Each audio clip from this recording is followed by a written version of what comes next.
Olá, queridos, graça e paz ao seu coração. Estamos aqui novamente com o nosso podcast Escola do Espírito, sempre com o coração voltado para um tempo muito especial de ministração sobre a sua vida. E eu aqui sempre muito bem acompanhado com o nosso apóstolo Leandro. Graça e paz, meu pastor. Graça e paz, apóstolo Everton. Estamos aqui com muita alegria com os irmãos para essa edição. Essa aqui é o nosso podcast da Escola do Espírito, como foi dito aqui, compartilhando algo ao coração dos nossos irmãos. Você está aqui na mesa com a gente, né? Nós nos alegramos de poder entrar na tua casa, poder entrar no teu carro. Eu sou aquele pregador de rádio antigo, né? Você que está no seu caminhão, você que está na sua casa, obrigado por nos deixar entrar. Nós amamos muito e respeitamos muito esse tempo. E estamos aqui para compartilhar um pouquinho daquilo que aconteceu na nossa Escola do Espírito do mês de abril de 2025, apóstolo. É isso aí, Escola de Sabedoria. Escola de Sabedoria. Esse mês foi simplesmente extraordinário. Que palavra, hein? Deus se apoderou de nós de forma sobrenatural. A escola acontece aqui na sede da MFA, de forma fixa, né? Toda segunda de primeira. É isso aí, de todos os meses. De todos os meses, né? Acontece na segunda-feira. Primeira segunda-feira, não tem. Na segunda-feira. Estamos aqui, já estamos nos preparativos, porque está chegando aí 2025.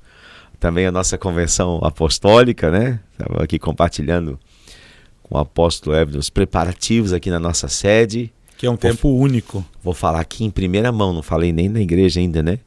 Estamos orando e preparando uma ampliação do nosso templo sede para a convenção, aumentando aí bastante a capacidade populacional da sala de oração. Que legal. Isso é importante. Prova que a obra não para, continua crescendo. Almas e mais almas. Almas e mais almas. Almas e mais almas. Almas e mais Eu gosto do loop de almas e mais almas, porque não termina, né? Não. Que nem ele começa do jeito que, nem ele termina do jeito que começa. Aquela música, né, querida, né? A honra, a glória, a força e o poder ao Rei Jesus, e o louvor ao Rei Jesus, a honra. Começa de novo e tu pode cantar por toda a eternidade, né? Então, almas e mais almas. É como os serafins. Santo. Almas e mais almas, e mais almas, e mais almas. Se o Senhor deu uma alma, né? Ele qual o tamanho do cordeiro? Pois é. É a pergunta de hoje, né? Qual o tamanho do cordeiro? Já que o texto em questão, ali que o senhor vai fazer menção, fala exatamente que se a família for pequena, sim, e por isso o cordeiro deve ser repartido ou compartilhado. Por inteiro. Eu pergunto assim, que família chegou a esse lugar de ser tão grande que só para eles chega a ser suficiente o cordeiro? Qual o tamanho do cordeiro? E são perguntas que nós vamos responder hoje aqui no nosso podcast da Escola do Espírito, né? Introduzindo um pouco aqui, trazendo um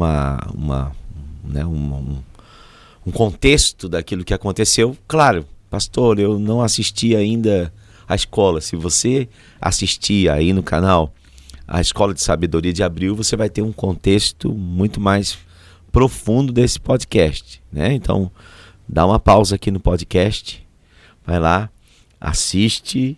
Antes de assistir a Escola de Sabedoria 2025, se inscreve no canal para você receber as notificações do nosso canal, e você vai ter um contexto maravilhoso, já vai estar debaixo de uma unção poderosa. E aqui hoje nós vamos destrinchar um pouquinho mais, de forma mais profunda, tudo o que aconteceu na nossa Escola do Espírito. Aqui na MFA nós temos uma visão. Há um conflito, apóstolo Everton, em muitas igrejas, que se cria a visão de um líder, correto? Quando eu comecei a pastorear, a entender ministério e a importância da visão, eu me preocupei muito com algo muito importante. Espera aí, a igreja que eu fui enviado para plantar, ela tem que ter a minha visão. Sou eu o detentor dessa visão? Deus me deu uma visão? Ou a visão é sob a ótica do Senhor Jesus Cristo? Por isso eu gosto muito do Evangelho de João, além de todos os evangelhos, mas só pela ótica. Porque João, Mateus fala como filho do homem, Marcos fala como um evangelho de ação, como leão, Lucas fala, né, das questões mais ligadas à ligação entre os romanos, os gentios e tal. João fala do céu, a partir do céu. Por isso ele começa o evangelho dizendo: no princípio era o verbo. Ele traz uma visão panorâmica do evangelho a partir da ótica do Senhor Jesus, não destinado ao romano, ao gentil, mas destinado a todos. O evangelho de João tem muito essa característica. E a visão de uma igreja, ela não tem que ser a visão de um pastor, a minha visão, como eu entendo a igreja. A visão da igreja, ela precisa ser apostólica. O que é uma igreja com uma visão apostólica? É uma igreja que enxerga, uma igreja que enxerga igreja a partir da abrangência dos apóstolos. Uhum. Correto? Então, por exemplo, se você tem um evangelista plantando uma igreja, toda a ênfase dessa igreja vai ser no evangelismo. Exatamente.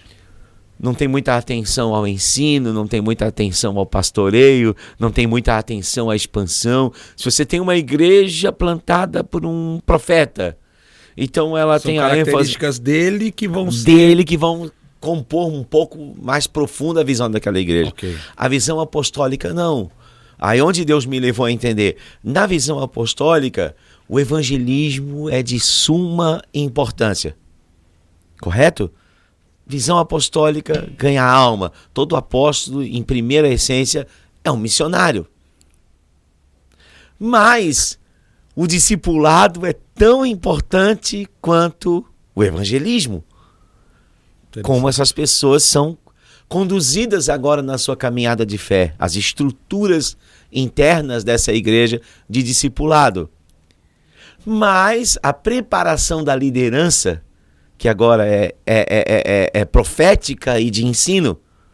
Os líderes, né? Você precisa de profetas e ensino. Por exemplo, a igreja de Antioquia, ela não tinha um apóstolo, ela era comissionada, ela era subordinada à igreja de Jerusalém. Mas na hora de Deus enviar a partir dela, ela tinha profetas e mestres. Uhum. Uma estrutura de ensino com... E são os dois extremos, né? Os dois extremos. Nós somos espirituais, mas o que a Bíblia está dizendo e o que o céu está dizendo sem ferir a Bíblia. É isso aí. E sem ferir o céu. E sem ferir o céu, e sem ferir a Bíblia. De acordo. Totalmente de acordo. Não tão só escrita para matar o sobrenatural e nem tão sobrenatural para abrir mão da escrita, do Logos. Entendi. Né? Você tem essa estrutura.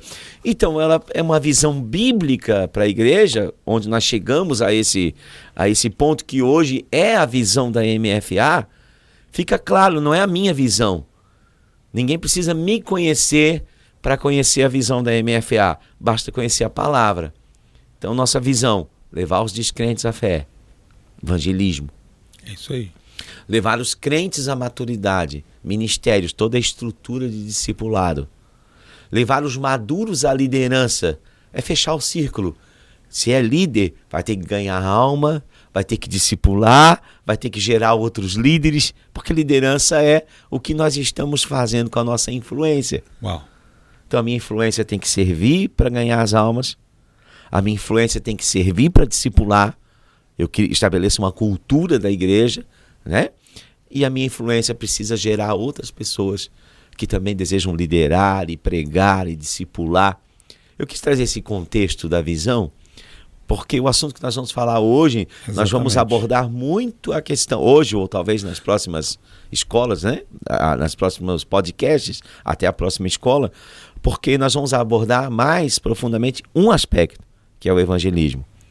E eu preciso deixar bem claro que pela ênfase da escola hoje estar em evangelismo, não diminui a importância dos outros aspectos, que é discipulado e liderança. Exatamente. Né? Isso é, porque se a gente, né, pode ver, se a tua paixão é só evangelismo, a tendência é neutralizar um pouco, né? Como é que tu vê essa administração, apóstolo, de conciliar esses 3 elementos dentro de uma igreja local? Muito desafiador, e sobre isso, embora o senhor tenha me feito uma pergunta, mas só para não perder a sua colocação, Sim. então entendemos que o ministério apostólico é extremamente importante para a eficiência do cumprimento dos outros ministérios? Porque ele enxerga a coisa pela panorâmica. Entendi.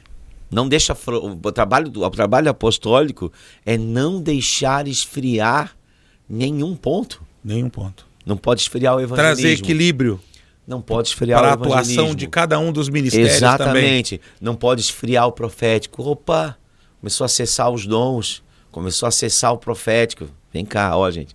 Vamos intensificar a oração, vamos intensificar o jejum. E tem sido um dilema quando eu converso com pessoas de fora, porque às vezes eles me perguntam assim, tá, aceitei Jesus, e agora?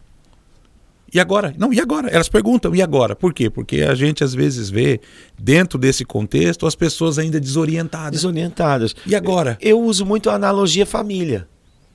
Você foi pro levou tua esposa para o hospital. O amor de vocês gerou uma criança, correto? Vai lá no hospital, nasceu a criança. No outro dia, o médico disse, o hospital aqui só serve para nascer. É. Mas lá na tua casa já foi preparado uma estrutura para o crescimento daquela criança. Uma estrutura de alimentação, uma estrutura de proteção, uma estrutura de aconchego. Foi assim, não foi? Então, o evangelismo é ir lá ganhar a criança. Fechou. Mas quando ela vem para dentro da igreja local, o trabalho interno da igreja... Porque a igreja tem que ir para a rua, sim, mas para onde a gente traz as crianças? Ela precisa de uma casa. Ela precisa da igreja local para proteger, alimentar, gerar segurança. Então é caminhando na igreja local, as estruturas internas. Nós discipulamos crianças através do Ministério Kids, nós discipulamos homens através do Ministério de Homens, nós discipulamos as mulheres através... Mas os cultos públicos são divididos em duas esferas.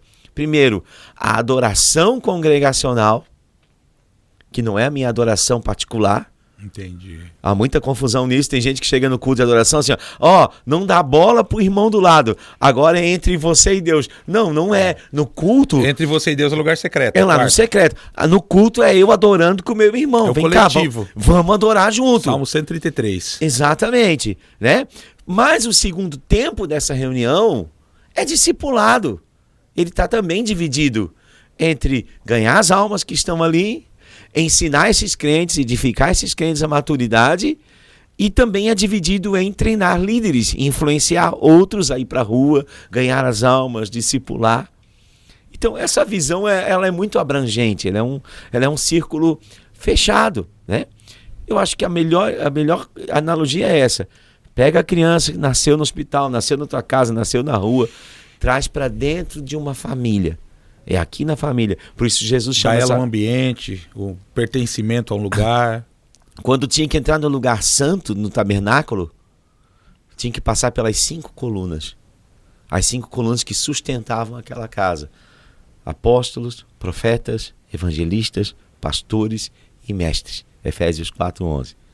Tendo em vista o amadurecimento, o aperfeiçoamento, o treinamento, estou parafraseando aqui os adjetivos, o aperfeiçoamento dos santos, toda a congregação. São esses que nasceram de novo. Para a obra do ministério, ou seja, a igreja é um ministério. E os ministérios treinam essa igreja para desenvolver o seu ministério. Uau! Então, mas basicamente é isso, né? Como eu leio essa estrutura de igreja, evangelismo, liderança. Então o ministério apostólico é o que vai trazer equilíbrio para os demais ministérios. Sem ele... É o que segura aqui, ó, toca todo mundo. Exatamente. Sem ele, então, pode-se haver uma tendência de um desequilíbrio. Vai ser manca essa igreja. Pender mais para um lado. Uma mesa nos 4 pés fica assim, né? Uma mesa com 3 pés, com 2 pés. Ou com um pé maior que o outro, né? Um pé maior que o outro. Manter esse ponto central aqui. Manter todo mundo funcionando bem. Todo o corpo bem ajustado. No caso do ministério apostólico, então, seria como dizer que não há dos outros 4, não há nenhum mais importante? Todos eles são iguais? Todos são fundamento. Só operam em períodos diferentes na vida do indivíduo. Sim, é uma temperatura. É como um motor que tem os sensores, né? O teu carro de manhã, quando tu liga, não liga a ventoinha. Ela tá ali, ela tá preparada, correto? Tem um termostato. Tu liga o motor. Se tu sair andando com o carro na hora, tu vai estragar a vida útil desse carro. Tu vai dar tu tem que 30 segundos para quê?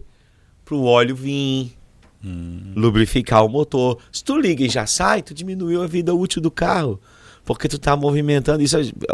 Os homens ensinavam lá atrás para os meninos, né? Hoje precisa subir uma montanha para aprender a ser homem, né? Mas o pai já ensinava a gente, quando tu vai ligar o carro, aquece o carro, aprendi a ser homem de menino, né? Não anda com o carro já, porque tem que lubrificar o motor. Mas o carro tá frio. À medida que ele esquenta, o termostato abre, aí liga a ventoinha. A igreja é um corpo. Então os sensores, o sensor apostólico é isso. Gente, nós estamos precisando, estou pastoreando, ó. O pastoreio está pastoreando muito problema. Só um apóstolo consegue detectar isso. Como que eu detecto que pastorear problema é falta de evangelismo? Pois é. Não tem lógica. Não, nenhuma. Não faz lógica. Mas eu descobri ao longo dos anos, sempre que eu estou pastoreando problema demais, é porque na igreja está tendo evangelismo de menos. Nós estamos atritando muito aqui, é falta de uma criança para cuidar. Falta de criança na casa. Será que meio que seria Deus chamando-os de dentro para fora? Quando Deus diz assim, por conta disso? Vão por todo mundo, prega o evangelho. A igreja em Jerusalém estava tão ajustadinha. Coisa linda. O que Deus faz? Atos 2, Espírito Santo. Atos 3, ali orando na Porta Formosa. Cadê a missão? Cadê o evangelismo? Aí vem uma perseguiçãozinha, eles têm que dispensar. Tem que matar Estevão. E movimenta, e todo mundo começa a se mover. E a igreja agora não é só em Jerusalém, ela começa a se espalhar pela terra. Isso aí. Apóstolo, o senhor está falando... Porque crente é contagioso. Eu não daria contagioso, vamos botar diferente. Contagiante. Contagiante. Né? Crente é contagiante. Se levou um crente de verdade para algum lugar, vai acabar em evangelismo. Uau. Está claro que o assunto nesse dia... a respeito da importância do evangelismo, e a minha pergunta aqui, para aguçar um pouco mais o nosso paladar em relação a tanto ensino, é como levar a igreja a esse lugar de conscientização da importância do evangelismo logo depois de ter recebido a salvação. Eu acho que dentro de uma igreja, nós os antigos, eles falavam de costumes. Mas é uma palavra que não satisfaz completamente essa ideia. Eu gosto, acho que ela é muito mais abrangente, ela não é um termo bíblico em si, mas ela resume a experiência. Por exemplo, liderança não tem liderança na Bíblia. Tem influência. Todas as ações de influência nós denominamos, numa língua que está amadurecendo, liderança. Todo resultado da influência, dentro de um contexto de igreja local, nós chamamos de cultura. Nossa terra tem uma cultura. Itajaí, por exemplo, nossa região, de Barra Velha até Governador Celso Ramos, nós temos uma forte influência dos Açores, Portugal, nós temos uma influência italiana, nós temos uma influência alemã, nós temos uma influência polonesa, né? Nós temos uma influência desses povos. E isso, ao longo dos anos, gerou a nossa cultura. Uau. Então nós tomamos chimarrão e comemos cuca. Por quê? Por causa da cultura. Alguém antes de nós Alguém estabeleceu isso, faz uma linguiça. Repetiu tantas vezes, né? Alguém faz o salame, traz a receita do salame italiano. O alemão é mais impaciente, come mais rápido, não deixa maturar, nasce a linguiça Blumenau da nossa cultura. Já comeu linguiça Blumenau? Mas quem não quem sabe. Maravilha. É uma coisa que é cultura nossa. Pode ser feita lá de Indaial, mas o nome é Blumenau. É Blumenau, né? A rota, lá tem uma estrada, a rota da linguiça, onde você vai, tudo é feito, né? Com a linguiça. Então é algo que só tem aqui. Algo da nossa cultura. Então, a igreja, quando ela tem a sua cultura bem estabelecida, né? Quando ela tem... O que é essa cultura? Por exemplo, há muitos anos atrás, quando eu entendi isso, eu faço algo em todos os cultos. Todos os cultos eu tenho que orar e achar um jeito diferente, achar alguma maneira de influenciar a igreja a entender que quando nós saímos do culto, um culto perfeito, termina com nós saindo, com a gente saindo missionários. Uau! O culto perfeito de Isaías. Ele entra pecador, é convertido no meio do culto e sai missionário. Entende o ministério de profeta, mas termina como... Quem irá? Missionário. Quem irá? Eu vou. Quem irá? O culto tem que terminar. Quem irá? Atendendo o apelo de Deus. E o camarada que entrou por aqui, ai de mim, sai por aqui e eis-me aqui. O culto tem que mudar alguma coisa na gente. Ai de mim quando chega, pecador. Eis-me aqui quando sai, missionário. Então eu levei muitos anos. Hoje eu estava olhando aqui o nosso relatório. Nós temos uma média de mais de 200 visitantes por mês. Isso é um sintoma de que a cultura de evangelismo dessa igreja está funcionando. As pessoas trazem os visitantes. Eu não saio de casa sem orar para que Deus me dê a oportunidade de falar de Jesus para alguém na rua.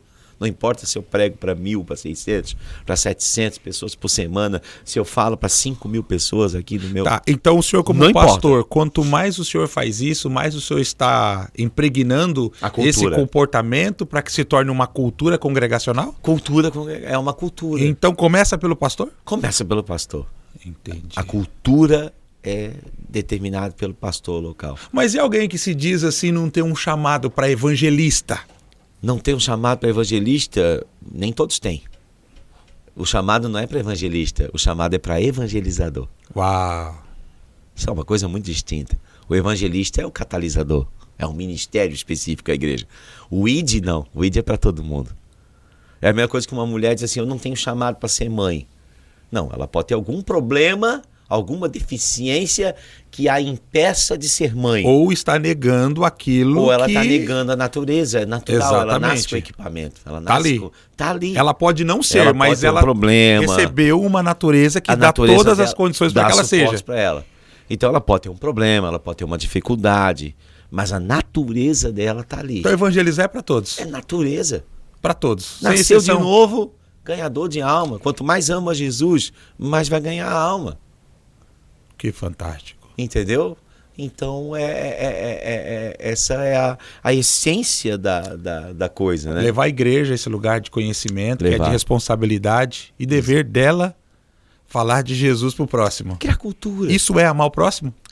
Totalmente. Eu acho que é George Miller que dizia, olha, você deve repensar profundamente a tua salvação se você não sente necessidade que outras pessoas sejam salvas.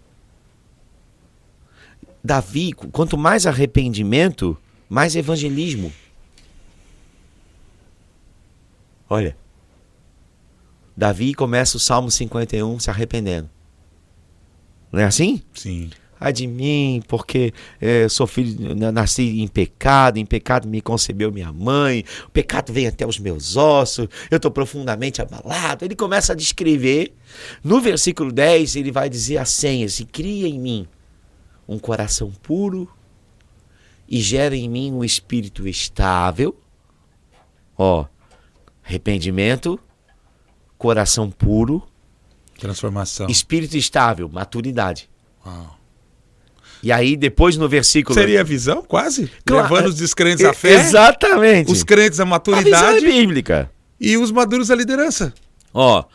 restitui-me a alegria da tua salvação e sustenta-me com um espírito voluntário, servir. Restaure em mim a alegria da salvação, que vai restaurar em mim o servir. E no versículo 13 ele vai dizer assim, ó, então, vírgula, ensinarei aos transgressores os teus caminhos e os pecadores se converterão a ti. Olha aí. Evangelismo. Vai transbordar quando aquilo a obra acontece vai exteriorizar de verdade, aquilo que interiorizou. Vai acontecer através de mim. Uau. Não adianta eu querer converter o pecador antes de eu me converter. É o Pedro querendo dizer para Jesus, eu vou morrer por ti, Pedro. Senhor. E depois negando. E depois negando que não tinha, Jesus não tinha Vai morrido morrer por ele nada, ainda. tu vai negar, rapaz. Não, Pedro, não, Senhor, ninguém te mata, ninguém vai morrer. Não. Tu vai negar. Tem que Jesus morrer primeiro. Depois Entendi. Pedro morre por Jesus. Entendi. Não é assim? Pedro morre por causa do evangelho, né? Mas Jesus tem que morrer primeiro. Se a obra não acontece em mim, ela não vai acontecer através de mim. Mas é impossível eu estar vivendo a alegria da salvação se eu não tenho desejo que os pecadores se convertam ao Senhor. Então não tem alegria da salvação ainda. Pode ver, todo crente ela impulsiona a pessoa a falar de Jesus todo como crente se fosse uma ação que transborda. Todo crente que se torna crítico, todo crente machucado, todo crente que está ferido, todo crente que está sendo ingrato, valorizando mais os problemas do que a tão grande salvação que recebeu, pode ver que ele compromete, ele não traz ninguém para a igreja, ele não chama ninguém para vir para o culto. E se bobear ainda tira da igreja. Sim, porque ele vai, aí ele deixa de ser contagiante e passa a ser contaminante. Entendeu? Pode ver, pessoa que não dá fruto na rua, irmão, ela não dá fruto na igreja. Não tem evangelho saudável se eu não tenho desejo que outras pessoas conheçam Jesus. Eu lembro que eu aprendi isso na época, muito assim, acendeu muito claro em mim, há muitos anos atrás, com o Bill Hybels, né? E Bill Hybels dirigiu uma igreja de mais de 30 mil pessoas. É uma igreja grande. Estruturas, prédios, missão mundial, rádio, podcast, televisão, eventos. O cara ser um pastor de uma estrutura desse tamanho. E ele diz assim, ó, isso não tem nada a ver. Se eu não tiver coragem de um sábado de manhã tomar um café com o meu vizinho e dizer para ele, hoje eu vou falar de Jesus para ti. Uau, você pode dizer sim ou pode dizer não para ele. Mas eu não posso ser teu amigo se eu não compartilhar do meu Salvador. Não importa se eu prego para 30 mil. Eu tenho que falar de Jesus para o meu vizinho, na minha rua, no meu prédio. Eu moro num prédio que tem muitas pessoas. Toda semana alguém diz, pastor, ora pela minha mãe, ora pelo meu marido, ora por alguém. Pastor, estou com uma luta. No prédio.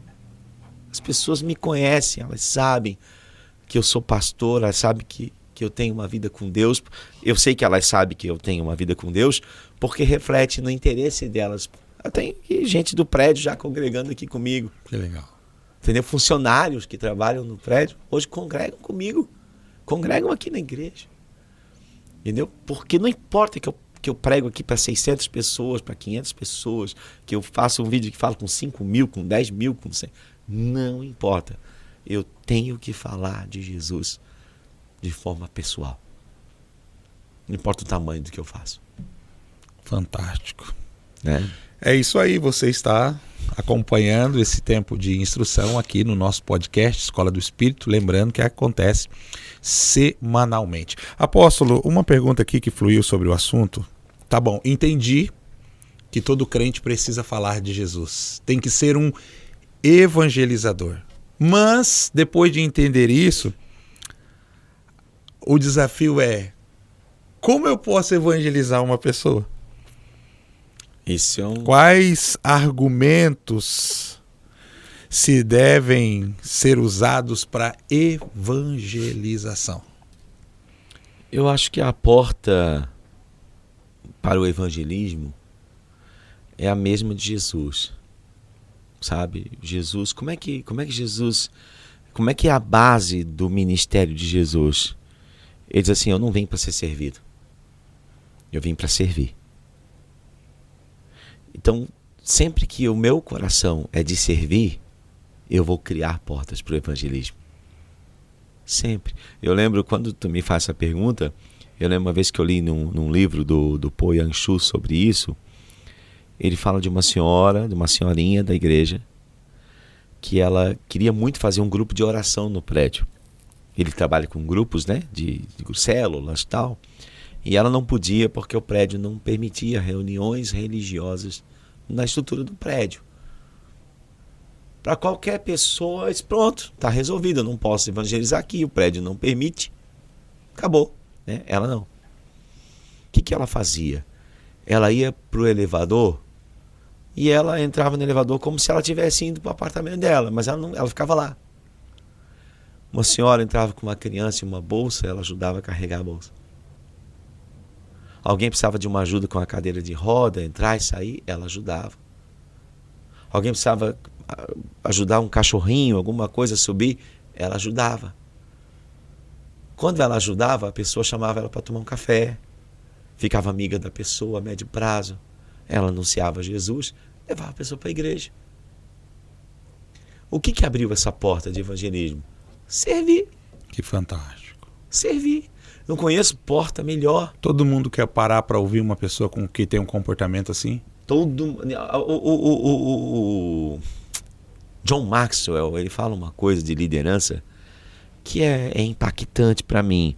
Ele diz assim, as pessoas não se importam com o que você sabe até saberem que você se importa. Uau. Entendeu? Elas não ligam porque eu sei, até elas saberem que eu me importo com elas. E se importa não leva ao servir, irmão? Se o importar não leva ao servir, se é o que eu faço, então a porta do evangelismo é sempre servir. E é interessante, o senhor me faz lembrar de uma experiência que o senhor conta de um barbeiro ancião. Foi o meu batizador. Pois é, o senhor conta a respeito dele, assim, a forma que ele servia, que chegava quase que ao ponto de que ele não precisava ser assim tão espontâneo em falar, porque a pessoa perguntava, mas o que tu tem? Quem tu é? Por que tu é assim? Fantástico. Irmão Luiz, saudoso irmão Luiz Bento Machado. Foi o ancião que me batizou. Porque eu sou de origem CCB, Congregação Cristã do Brasil, né? Já pensou, hein? Pra quem não sabe... E eu sou de origem assembleiana. Então, e casei com filho de pastor da Assembleia, então eu sou híbrido aqui, né? Mestiço. Mestiço. E depois de muitos anos, eu já pastoreando igreja, pastor na MFA, tal, eu fui fazer uma visita para ele nos últimos tempos da vida dele. Já idoso, bem velhinho. Hoje de saudosa memória? Hoje de saudosa memória. Fui visitá-lo, o pastor André estava comigo na época, tudo, irmão Manuel, que também eram conhecidos. Ele tinha uma barbearia tradicional aqui em Itajaí. Hoje os filhos cuidam dessa barbearia na Rua Indaial. E fomos visitar ele na casa dele, nos recebeu, conversamos, falamos das coisas de Deus. E eu tinha que perguntar. Porque foi um homem responsável pela plantação de mais de 1000 igrejas. Desculpa a expressão, mas um simples barbeiro? O barbeiro. Ele não dirigia, pastor, ele nunca dirigiu um carro na vida. Quando a igreja cresceu, os irmãos levavam ele para cima e para baixo. Para a igreja local, a minha visão ali. Dele... A semente caiu ali aqui, e ali começou a dar fruto. Aqui no Bíbliazinha, aqui, a pé para a igreja. Minha visão era sempre ele chegando a pé. E foi o plantador de uma igreja toda Santa Catarina. Ele trouxe a congregação para Santa Catarina. E liderou ela. Então ele devia ter um método muito sofisticado, avançado de evangelismo, né? Igreja, meu Deus do céu, que missionário é esse? E eu perguntei, aí eu disse, eu estava lá, eu já esperto, né? Pastor já mais maduro. E eu disse, irmão Luiz, como é que foi? Conta o segredo. Chave. Conta o segredo, como é que foi essa experiência de trazer o evangelho pentecostal para Santa Catarina, tal. Ele disse, é simples. Olha a simplicidade dele. Assim. A pessoa vinha na minha barbearia e eu cortava o cabelo dela bem direitinho. Isso. Tendia bem e cortava bem direitinho. Aí ela gostava e voltava. Eu atendia bem e fazia com bastante excelência. Cortava bem direitinho. E ele sabia só 2 tipos de corte de cabelo. Só 2. E você podia escolher, mas ele que decidia. Na época tinha o social e o surfista, né? E o soldadinho. Né? 3 tipos de cabelo. Aí ele disse, eu queria surfista, que é hoje o degradê aqui, né? Sim. O primo. É. Ele olhava assim, não, vai ser social. Ele que decidia. Ele que sabia o que era melhor. Pronto. Eu queria social. Não, vai ser soldadinho. É isso aí. Militar. Ele que decidia. Mas ele cortava bem, com muita excelência. Tanto que assim, o filho dele, eu cortei muito tempo com o filho dele. É um dos mestres da tesoura para mim. É fantástico a habilidade deles. Daquele barbeiro que não usa máquina. Tudo que ele faz é na tesoura, sabe? Seja o degradê, seja a habilidade da tesoura é uma coisa fantástica. É navalha e tesoura. Aí se eu falo bem de Jesus, lá pela 3ª, 4ª vez, a pessoa já ficou meu amigo. Poxa vida. Aí fica fácil de ouvir, né? E aí eu anunciava o evangelho. Se é meu amigo, tem que ouvir o evangelho. E assim foi, uma depois a outra, depois a outra, depois a outra. Só que essa cultura, ele também passava para os outros. Então eu conheci o alfaiate, que também teve parte na minha vida. Eu conheci o engenheiro, que também falava de Jesus. Falando, eu conheci. Sim. Eu conheci o bancário. Eu conheci o professor. Eu conheci o mecânico. Eu conheci o torneiro mecânico. Eu conheci o vendedor. Eu conheci o motorista de caminhão, que enchia domingo o caminhão de gente. Naquele tempo, botava todo mundo da carroceria e levava para as igrejas. Eu conheci o plantador de hortaliça da colônia japonesa, que vendia o alface, a cenoura. Eu conheci as irmãzinhas que costuravam. E elas faziam a mesma coisa que o barbeiro no ramo delas, servindo e anunciando. Fantástico. Pronto. Você tem o quê? Cultura. Você tem uma cultura. E é basicamente isso. Que fantástico. Então, um bom relacionamento, seguido de um bom testemunho, sempre vai abrir portas para que aquilo que você tem a dizer seja ouvido? Exatamente. Exatamente. O servir abre porta para tudo. As portas não se abrem por aquilo que nós recebemos. As portas se abrem por aquilo que nós oferecemos. Oferecemos. Quanto vale uma pessoa que... Você já viu, ou vamos falar hoje, vamos para o ramo corporativo. Nós já tivemos muita experiência junto também nisso, né? Você já viu pessoas pagando pessoas para trabalhar, para falir o seu negócio? Já. Por quê? Não tem servir. Camarada abre a loja, gasta um monte de dinheiro com os móveis, com a sala, com o produto, e ele não investe na cultura. Ontem ainda eu disse isso para uma pessoa.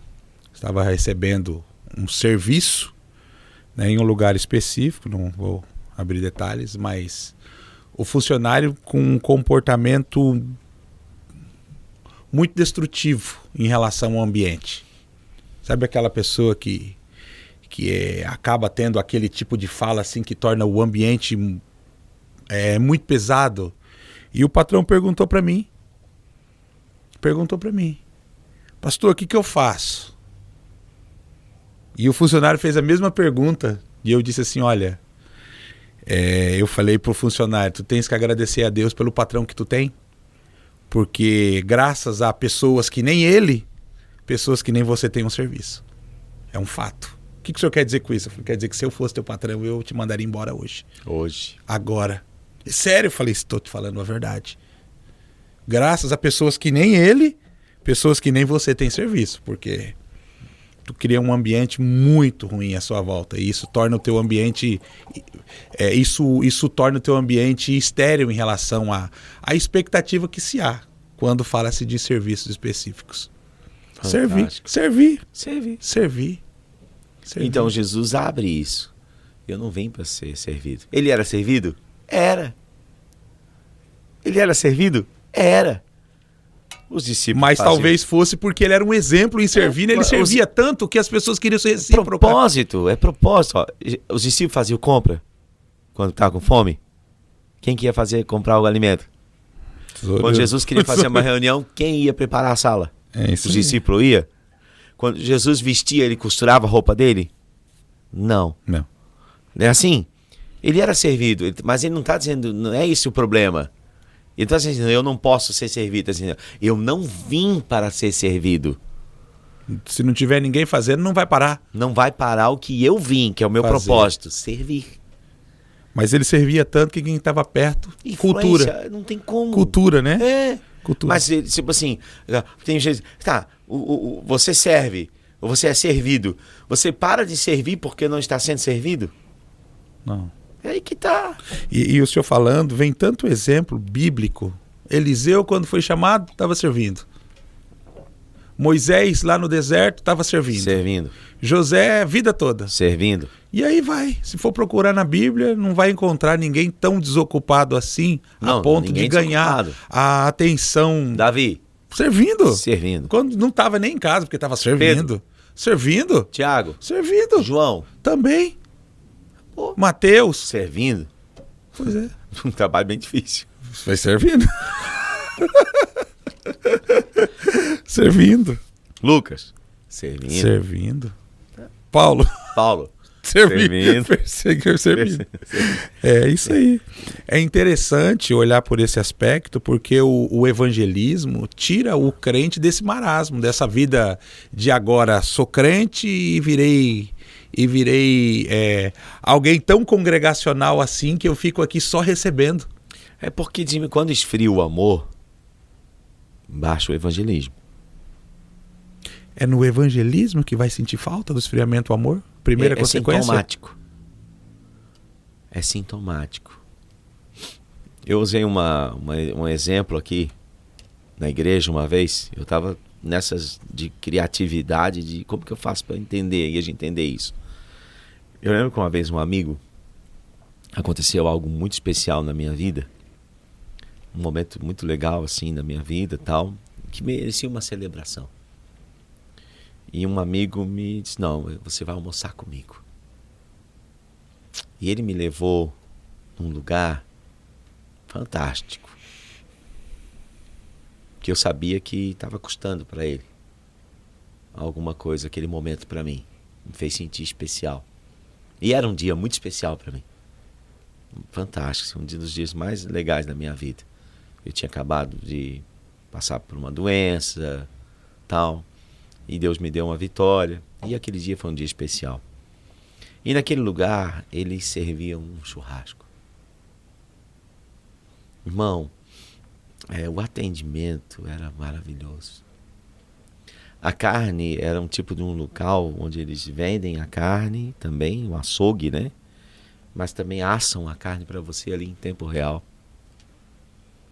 E eu lembro que eu estava com bastante fome naquele dia. E você escolhia a carne, então a churrasqueira, ela tinha um misto de carvão com frutas, galhos de frutas de árvores frutíferas. Defumada. Nossa, que delícia. Até vontade agora, deu até vontade. Aquela carne, ela era uma carne fresca, bem cuidada, especial, um tipo de tratamento especial que dava uma maturação na carne, sabe? Então ele selou aquela carne veio água na boca aí. Selou aquela carne na brasa de 6 segundos. Fogo ponto, né? Depois ele trouxe aquele prato, a farofa tinha o sabor do defumado. A maionese tinha o sabor do defumado. E aí ele vinha com a carne não estava bem passada, estava no ponto do churrasqueiro. E na mesa ele vinha com sal de acabamento. Até brincou assim, que é o chefe, né? Sal de acabamento. E ele vinha com uma jarrinha, um jarrinho metálico de manteiga derretida. E ele dava o ponto na carne com aquela manteiga, irmão. Aquele misto de churrasco com pipoquinha de cinema. Uhum. Sabe? Deu vontade de comer? Nossa. Quer ir lá? Fiquei imaginando. E eu disse pra igreja, eu contei isso pra igreja, depois de um culto todo mundo tava com muita fome. Semana passada eu corto cabelo em um lugar, salão, que hoje ganhei ele pra Jesus, ganhei o cabeleireiro pra Jesus, a esposa tá aqui, família, sogra. Mas eu e minha esposa ganhamos ele pra Jesus. E eu gosto muito de cortar com ele hoje e tal. Ele tem um salão maravilhoso, um dos melhores da cidade. Mas por que é maravilhoso? Além do bom profissional, que é saber cortar bem, também eu gosto muito da questão da tesoura. Acho que é uma arte, né? Minha esposa é cabeleireira, foi cabeleireira. Então a tesoura, o artista da tesoura é arte, né? É um escultor. Mas você chega lá, é um abraço. É um abraço. Que bom que você veio aqui. Que legal. Acolhimento. Você senta num sofá para esperar. Eu fui essa semana e alguém trouxe um bolo formigueiro. Tem dois tipos de bolo formigueiro. Tem um de padaria que é com granulado que derrete dentro. E tem um que é com gotinhas de chocolate. Que é colocado na massa. Falou da carne, agora tá falando da sobremesa. Sobremesa. E ele tinha um bolo formigueiro. Não era um brigadeiro desse que a gente faz ali na panela, era um ganache por cima, com mistura de chocolate doce com meio amargo. E ele serviu aquilo com um café amargo, de qualidade, mas sem açúcar. Não, quando tu come aquele doce, não exagerado, e toma um gole do café, a experiência é... Ei, ele não pega o... na tua cabeça, não. Tem alguém que vai lavar o teu cabelo, ele passa um shampoo, fica uma semana o cheiro daquilo na cabeça da gente. Por que eu descrevi isso? Porque eu tenho pedido para o Senhor que quando eu falar de Jesus, as pessoas tenham essa mesma sensação de quando eu falei de churrasco. Uau, hein? E quando eu falei do bolo, elas tenham vontade. Gera desejo. Não ficou com vontade de lá comer o bolo? Imagina. Na hora. Até o churrasco. Olha o que Até diz. O churrasco. Agora o que diz Cantares capítulo 5, versículo 9, para mim é um dos textos que mais explicam o evangelismo pessoal. As filhas de Jerusalém ouvem a Sulamita falando do noivo. E elas dizem assim, quem é o teu amado? Mais do que os outros amados. Ou mais formosa entre as mulheres. Quem é o teu amado para que a gente deixe os nossos e vai buscar o teu? Que tu nos conjuras a largar os nossos para ir buscar o teu. Aí ela começa a descrever o noivo. Ah, se tu conhecesse. O meu amado é alvo e rosado. Ele é mais distinguido entre os 10.000. Olha, irmão, chega a arrepiar. A sua cabeça é como ouro mais apurado, os seus cabelos. E ela começa a magnificar o noivo. Adorar. Ela gera desejo nas outras por ele. Ela leva desejo. Entendeu? Aí no capítulo 6, a resposta das mulheres. Para onde foi o teu amado, a mais formosa entre as mulheres? Que rumo tomou o teu amado? Porque nós o buscaremos contigo. Se ele é tanto assim, nós queremos conhecê-lo. Se ele fez isso na tua vida... bebida. Nós queremos alguém que faça isso droga. na nossa. Não, tu precisa conhecer o meu amado. Então a paixão, o amor com que eu adoro o meu amado, evangeliza mais do que qualquer argumento. Tu vai pro céu, tu vai pro inferno, tu segue... Não fala do amado dela. Fala do teu. Ama o teu. Descreve o teu. Descreve o teu. Quer dizer que você só vai ser eficiente em falar do amor de Deus se você amá-lo. Você precisa amá-lo para ser eficiente, para falar do seu amor? Adoração verdadeira é resultado de paixão e gratidão. Jesus não disse? Quem vai amar mais? Tinha alguém que devia 50, o outro devia 500 e o Senhor perdoou os dois. Quem vai amar mais, irmão? Ah, que perdoou 500. Pois é. Ela está fazendo isso porque ela foi muito perdoada, ela tem muita gratidão. Então a adoração dela expressa o quanto ela reconhece que ela era pecadora e o quão grande foi o favor do Senhor que perdoou ela. Foi muito perdoada. Eu reconheço que eu fui muito perdoado. Então eu sou muito grato e eu recompenso com muito amor. Evangelismo é resultado de primeiro amor vivo. Uau! Foi isso que aconteceu na escola. E é interessante a sua colocação, que não tem forçação quando o evangelismo é resultado de amor. Não.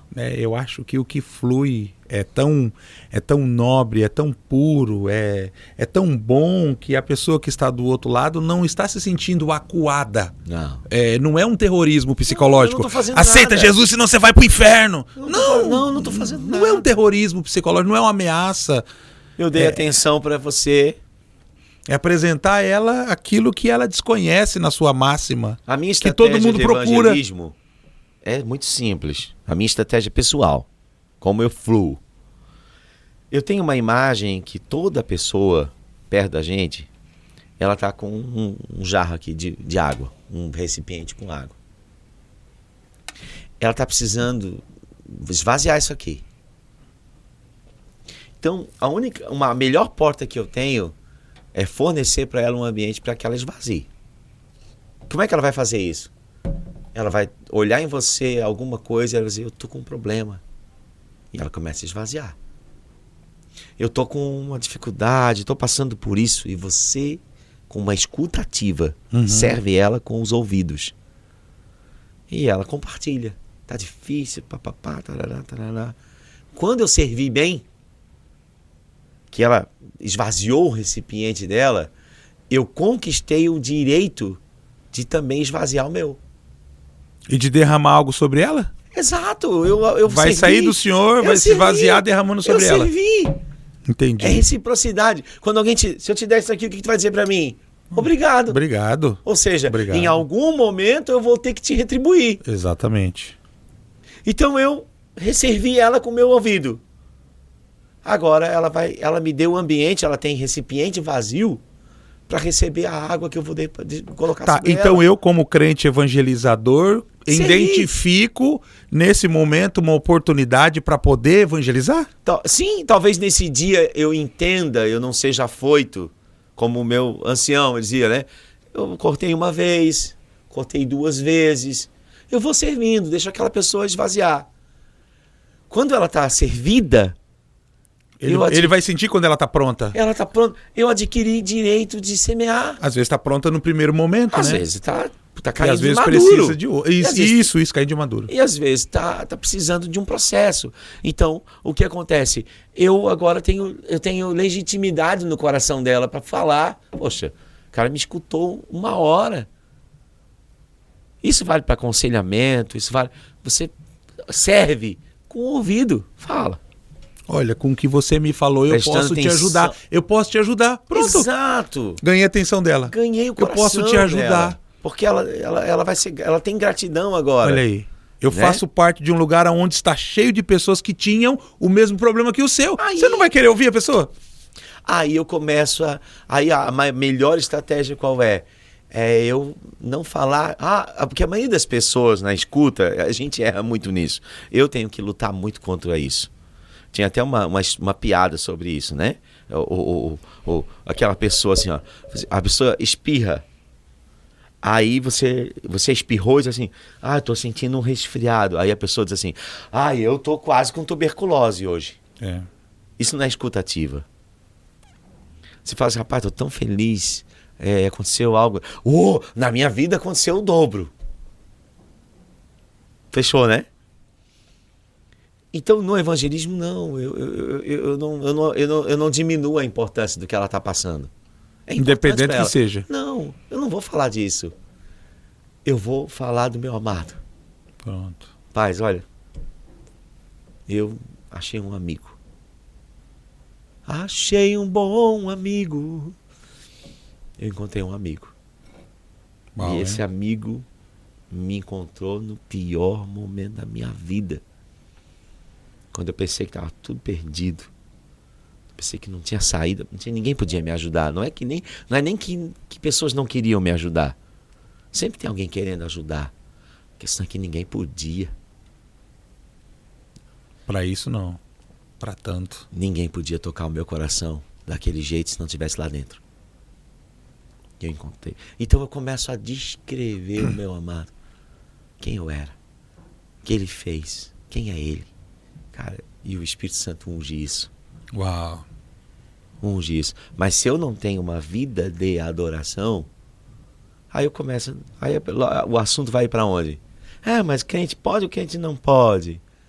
É na católica ou é não sei aonde? Qual que é a certa, qual é a errada? Aí eu perdi o rumo da conversa. Eu posso até convencer essa pessoa de alguma coisa.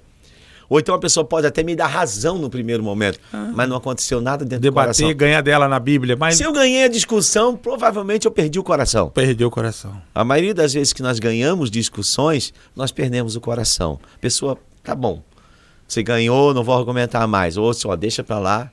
Né? É aquela história do discípulo que chegou pro mestre, né? Mestre, qual é o segredo da sabedoria? Aí o mestre assim, discípulo, pequeno gafanhoto, o segredo é não discutir com os tolos. Aí o discípulo assim, eu não acho que esse seja o segredo. Aí o mestre, você tem razão. Acabou com o rapaz. Pronto. Entendeu? Então eu tenho aprendido, eu não sou perfeito, eu estou aprendendo muito nesse tempo, muito sobre isso. Sobre a adoração, o evangelismo pela adoração. John Wesley, olha John Wesley, diz assim, olha, as pessoas gostam muito de ver outros queimarem. Então eu vou para a praça e queimo para elas verem. É isso aí. Eu me deixo ver queimando. Cara, se isso não marcar o nosso coração com paixão pelas almas, pelas vidas, então eu não estou amando o Senhor. Talvez Ele está me beneficiando. Mas se Ele me lembrar dos favores, ao invés de gratidão, eu vou oferecer resistência. Já notou isso, não? Tem pessoas que, se eu preciso lembrar do que eu fiz, e eu te lembro tentando conquistar a tua gratidão, o que eu vou receber a mais é ingratidão e resistência. Tem um ditado, um monge da Idade Média, que ele sempre dizia: ninguém gosta do espelho que revela sua feiura. Ninguém gosta. Lembra da história? Reino em paz, rainha em paz, Branca de Neve em paz, todo mundo em paz. A rainha pergunta pro espelho: tem alguém mais bonito do que eu? O espelho diz: tem, é a Branca de Neve. Reina em guerra, caçador para matar a Branca de Neve, rainha se torna bruxa. E alguém disse certa vez: como você torna o seu ambiente quando alguém diz alguma coisa que você não gosta? É isso aí. É isso aí. O assunto me leva a duas perguntas específicas. Fazer as duas. Primeiro, aceitei Jesus, entendi que eu devo ser um evangelizador, mas por ser novo convertido ainda não sei falar de Jesus. Primeira pergunta. Segunda pergunta, quais as consequências de uma pessoa que tem plena consciência que deve falar de Jesus e não o faz? Então, o novo convertido, ele tem um ponto interessante, porque ele está cheio de amor e pouca habilidade. E eles são tão empolgantes, né? São empolgantes, porque tá no primeiro amor. Tá naquela, né? No primeiro contato com Jesus. Tá vivendo esse primeiro momento, de algo que ele nunca tinha sentido. Jesus, Jesus sempre responde tudo, né? Ele tinha uma estratégia de evangelismo, né? Assim, ele nunca mandou ninguém sozinho. Ele sempre mandou de 2 em 2, né? Então, por quê? Porque eu vou ser discípulo com alguém. Você que está passando por isso, quem na sua igreja tem essa característica? Começa a andar junto, sai junto para evangelizar, Aqui nós sempre temos ministérios, por exemplo, sábado retrasado, nós tivemos um evangelismo de impacto do nosso coral. Foi lindo, eles bloquearam rua e foram para a rua, para o mercado. Então foi uma experiência de evangelismo para eles fantástica. Vai lá dentro, vai junto. Cola com alguém que traz visitante, fala com a igreja. Tem esse ambiente, você vai identificando, né? O que a igreja faz de evangelismo, você começa a se envolver, começa a servir em alguma área, começa para você caminhar junto, pegar essa impregnação, né? Então, porque você tem muita, às vezes, eu não tenho preparo teológico. Cara, muitas vezes o que acontece? A pessoa daí ela vai para o preparo teológico e quando ela termina o preparo teológico, o amor esfriou. Ela está tão preocupada com as genealogias, ela está tão preocupada com alguns detalhes que o amor esfriou. Os dois são importantes. Você crescer na graça, mas crescer no conhecimento também. Mas não deixa que o conhecimento mate o amor. E não deixa que só o amor faça você tentar fazer alguma coisa sem conhecimento. E para isso a estrutura da igreja, a cultura da igreja local é fundamental para o novo convertido. Ele precisa entrar naquilo que está acontecendo. Ele precisa ser convidado também. Gente, vai ter aqui uma ação. Hoje nós vamos sair para a rua. Hoje nós vamos em tal lugar. Hoje nós vamos fazer um culto na praça. Hoje o batismo vai ser em tal lugar. Sei lá. Mas a igreja que tem essa cultura de evangelismo, sempre está acontecendo alguma coisa. E aí você precisa se envolver com isso. Ir junto. Uau, que legal. E por 2 em 2. Aprender com quem está fazendo. Aprender com quem está fazendo. E se nesse período a pessoa ouviu, por exemplo, uma pergunta daquela que nós entendemos como capciosa, porque em geral, em geral não, mas às vezes nós encontramos pessoas que sempre têm perguntas das quais nos deixam muito constrangidos. Como é que um novo convertido se sai numa situação dessa? Perfeito. Jesus responde. Né? O Evangelho, ele responde. Uma coisa que eu aprendi sobre perguntas é que se eu me abro a perguntas, eu tenho que ter dentro de mim humildade suficiente para um momento dizer, eu não sei. Eu não sei. Eu não sei. Aquele cego de nascença que Jesus cura, depois os fariseus perguntam, quem é que falou isso? Eu olho, não sei. Onde é que ele está? Ainda não sei. Não sei muito sobre ele, não. Mas por que vocês estão interessados? O que eu sei é que eu era cego e agora eu vejo. Vocês querem se tornar discípulo dele também? Pronto! Então, assim, tem perguntas capciosas que eu não sei responder.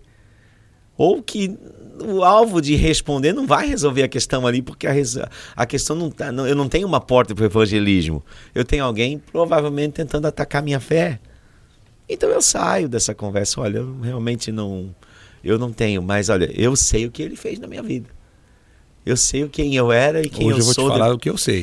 O que eu não sei agora... A humildade, eu não preciso saber a resposta para todas as perguntas. Eu não sei quem foi quem era a mulher de Caim. Eu não sei. Eu sei que o inferno está cheio de gente interessada na mulher dos outros. Eu não sei. Eu sei o que Jesus... Eu aprendi uma vez algo com a irmã Edmeia Williams, a missionária de Edmeia Williams, foi muito forte, né? Porque eu sempre tinha muito medo da escatologia, porque a escatologia é muito complexo, né? E ela disse, olha, o livro responde. Eu passei um novo convertido. O que eu preciso aprender sobre o Apocalipse? Você precisa aprender Apocalipse, capítulo 1, versículo 1. Ali resume. O livro não é uma revelação de quem é a besta.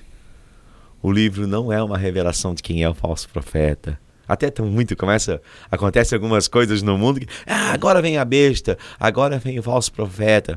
O livro não é sobre isso. O livro diz assim, a revelação de Jesus Cristo, que Deus deu a João e a respeito das coisas que acontecerão. Então, o Jesus fica indubitável em todo o livro, fica ou não? Fica. Quem é Jesus? Os seus cabelos alvos como a neve, os seus pés como latão reluzente, os seus olhos como chama de fogo, e, como ele se comporta, como ele age, quem ele é o leão. O livro deixa claro porque ele é uma revelação, tirar do escuro e trazer para o claro quem é Jesus. A princípio, depois com a maturidade, eu vou aprendendo as coisas. O arrebatamento, eu vou aprender. O importante é que Jesus termina o evangelho dizendo assim, eis que eu estou convosco todos os dias, até a consumação dos séculos. Então, quando chegar a hora, eu tenho já uma certeza, uma revelação. Eu não vou estar sozinho. Ele vai estar comigo. Então, eu não preciso responder todas as perguntas. Eu não preciso saber todas as perguntas, mas eu sei a resposta para todas elas. A resposta de todas elas é Jesus. Jesus é a resposta. Jesus é a resposta. Uau. Por quê? Tens um porquê? A Bíblia diz assim, porque Deus amou o mundo de tal maneira. Eu chamo de a resposta para todos os porquês. Porque Deus amou o mundo de tal maneira que deu. Ele queria receber, ele deu. E assim, eu acho que nós temos assunto para muito podcast. Isso aí é a nossa última pergunta. Vamos Sim, encerrar, vamos lá. então. Lembrando, você que está assistindo o podcast, pode deixar o seu comentário, seu like. Deixa aí no Sua vídeo. pergunta para que no próximo podcast, pois esse vai continuar, para que nós possamos abordar também, aí segundo a sua pergunta. A segunda pergunta... Eu também queria pedir um favor para eles, para quem está nos assistindo hoje. Amém? Posso pedir um favor antes da pergunta? Por favor. Vai aí no comentário, se você chegou até aqui, se acompanhou o podcast até aqui, é porque você gostou, você foi abençoado. Deixa aí no comentário o nome e a cidade de onde você está falando, por favor. Deixa pra gente, assim, eu sei que vai custar alguns segundos seus, mas eu queria muito saber de onde você está participando, de onde você está assistindo.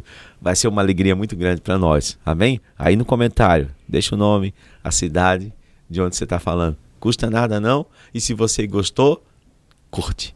Uau!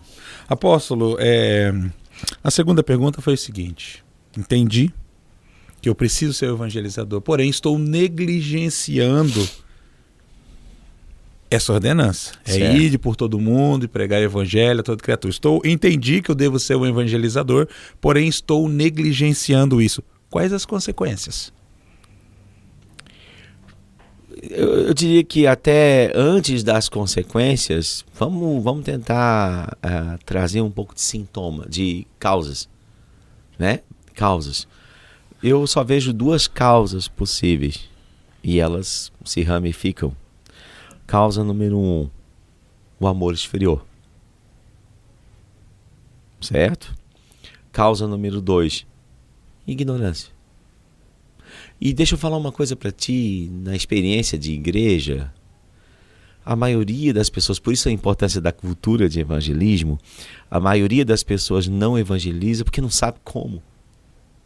Nós criarmos o ambiente, criarmos ensinos, né? Eu tenho aqui, tens lá o Gerando Líderes, né?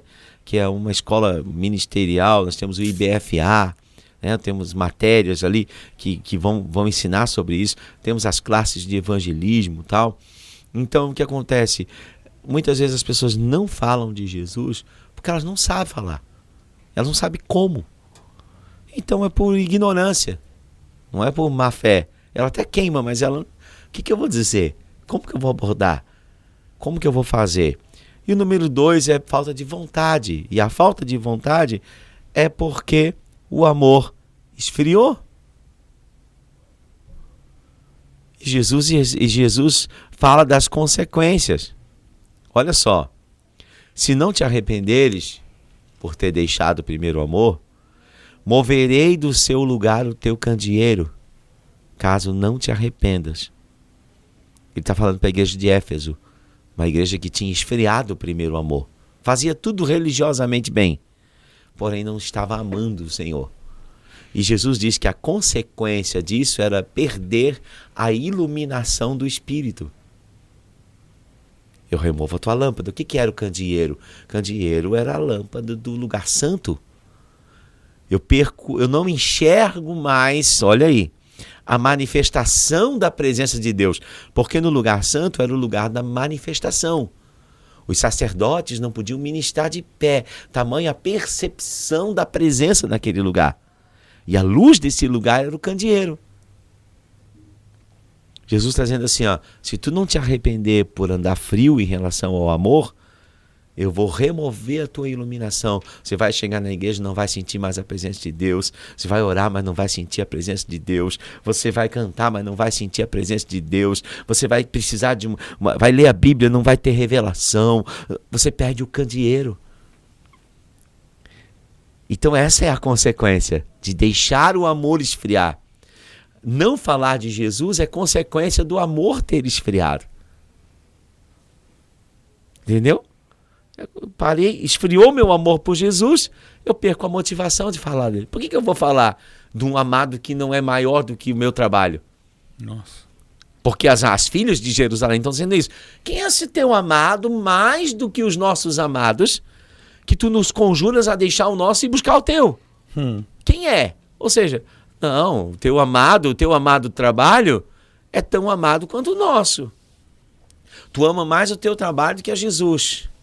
Tu ama mais a casa que tu construiu do que Jesus. Tu ama mais a tua empresa do que Jesus. Ele não disse que tu não podia ter. Ele disse que tu não podia amar mais.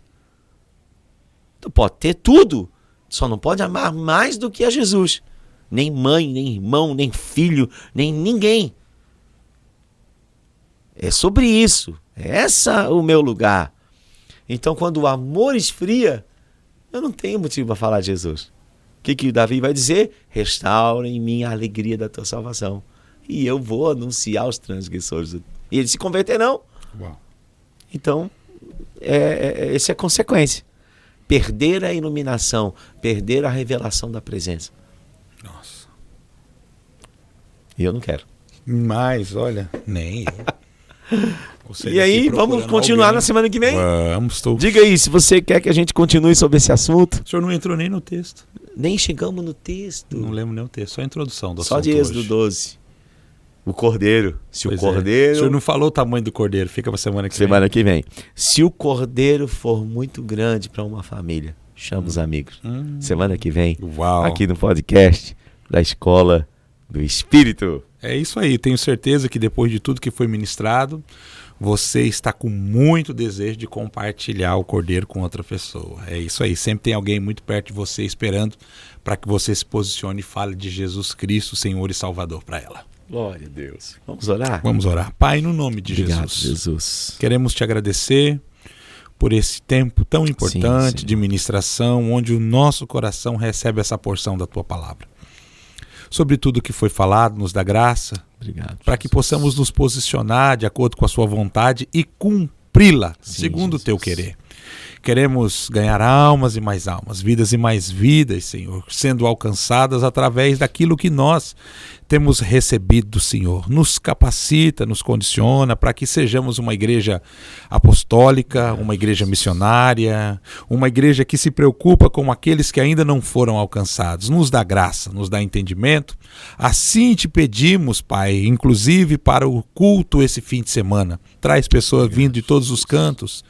Toca no coração delas, que a tua palavra seja tão contundente que elas não consigam resistir, a ponto de que elas passem por um quebrantamento e consigam ter esse tempo de reconhecimento em relação à pessoa de Jesus. Essa é a nossa oração de gratidão, para a honra e glória do teu nome, em nome de Jesus. Amém. Amém. Glória a Deus. E assim, deixamos o nosso abraço especial a você. Obrigado por estar conosco, sempre aqui nesse canal, no mesmo lugar. Deus abençoe muito. Fique com Deus. Obrigado, apóstolo Heber. Amém. Obrigado, apóstolo Leandro. Obrigado, nossos irmãos que acompanharam até aqui. Um grande abraço. Deus abençoe.